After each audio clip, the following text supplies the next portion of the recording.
What's up everyone and welcome back to my Echoes of Time channel. Before we begin, please hit the subscribe button today. Let's get started.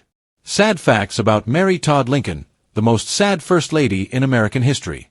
Mary Todd Lincoln was the wife of Abraham Lincoln, the 16th President of the United States. Her biography is full of both terrible and interesting events because she was a First Lady with a long and often sad past. Mary Todd was born in Kentucky in 1818. She grew up in a rich and powerful family, but she wasn't really happy. Her first big loss was when her mother died when she was 6. She then had to live with a stepmother who didn't like her stepchildren at all. In 1842, when she married Abraham Lincoln, a young lawyer, her life changed a lot. In 1860, when Abraham Lincoln won a historic election as president, the Lincolns moved to Washington, D.C.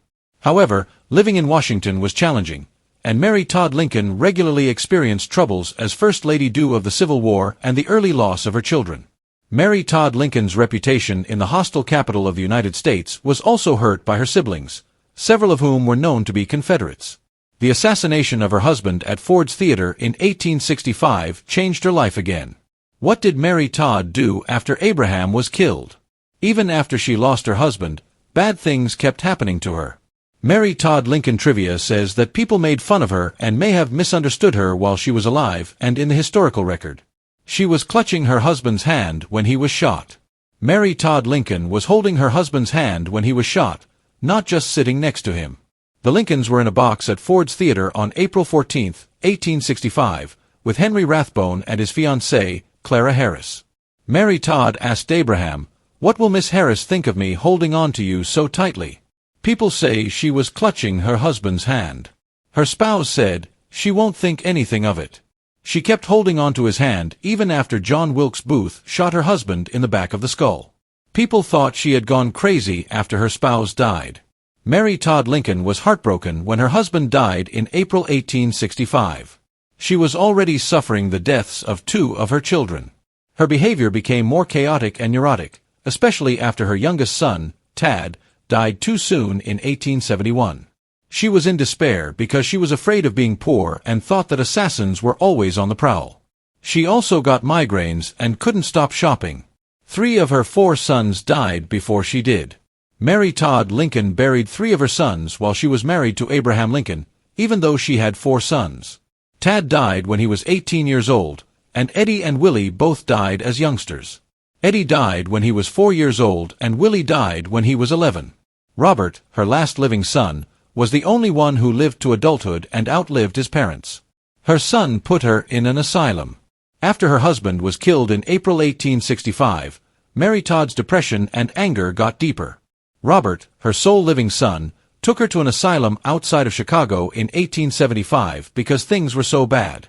Mary Todd Lincoln was taken to Bellevue Sanitarium in Batavia, Illinois. A few months later, she prepared her own release from the facility and moved to Europe for a short time. Prescription medicines may have made her strange conduct worse. Mary suffered from both physical and mental pain for most of her adult life. Along with her personal losses, she had migraines and trouble sleeping. Her doctor gave her chloral hydrate in 1873 to help with her agony. One of the negative effects of taking too much chloral hydrate is hallucinations, which could explain her paranoia. That's just one idea about what might have caused Mary Todd Lincoln's health difficulties. Historians and medical professionals have put up several theories. Some assert she was bipolar, while others believe she had pernicious anemia. Her stepmother was terrible. Mary Todd was just 6 years old when her mother died. Betsy Humphreys became the new stepmother for her father's 7 children when he got married again soon after. Mary Todd and her stepmother often fought because Humphreys made things hard for her new stepchildren. She punished Mary Todd by making her feel ashamed, embarrassed, and humiliated. She even labeled her a limb of Satan. They called her Hellcat. Mary Todd Lincoln had a hard time winning over people who didn't like her in Washington. So, when she chose to fix up the old White House and make the president's office look more official and elegant, she had the potential to win over individuals who didn't like her. Sadly, her project went over budget, which only gave her critics more confidence. People easily called her a spendthrift since she planned to fix up her house and went on shopping sprees. She supposedly had over 300 pairs of gloves, which was a bad thing to say during a war. People didn't just criticize her expenditures. They also said she was sometimes moody and unpredictable. Her husband's private secretary also called her a hellcat, which hurt her.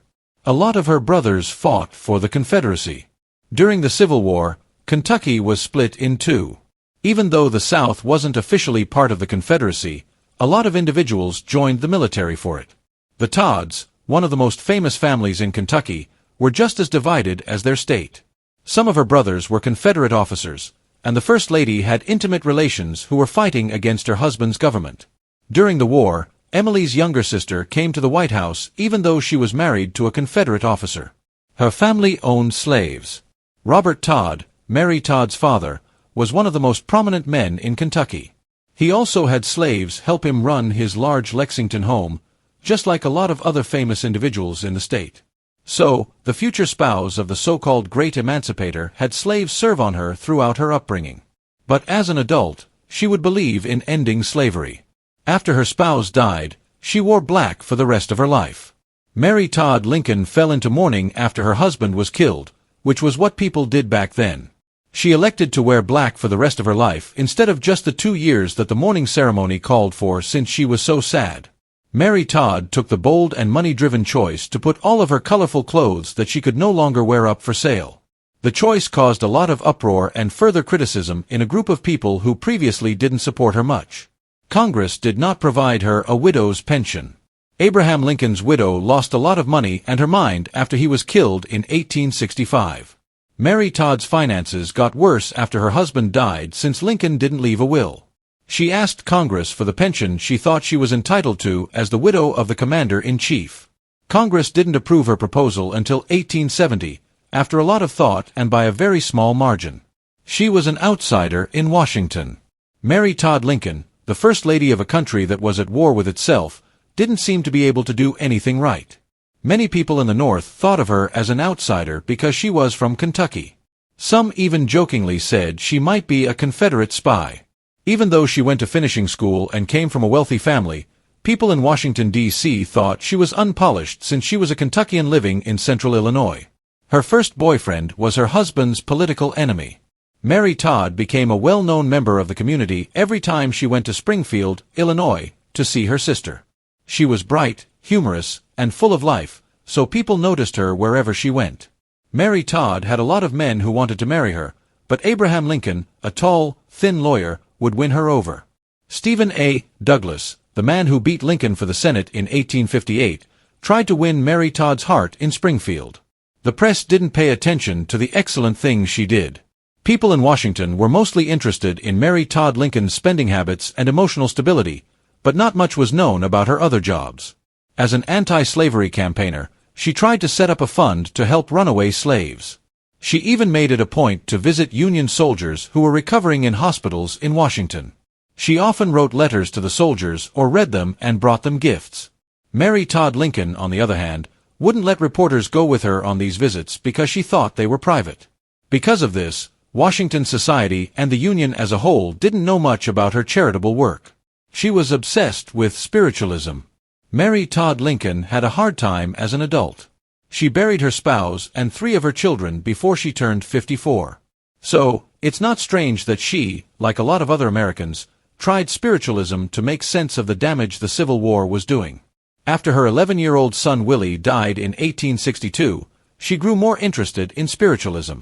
She called a number of different spiritualists and mediums to the White House in a last-ditch effort to find peace and be with her son again. A spiritualist named Charles Colchester even told Abraham Lincoln that he would be assassinated. The narrative of Elizabeth Keckley, who thought she had been tricked by a dressmaker and friend, is just as interesting as the story of Mary Todd Lincoln. Keckley was born into slavery in 1818. She used her dressmaking skills to buy her freedom and open her own boutique in Washington, D.C., in 1860.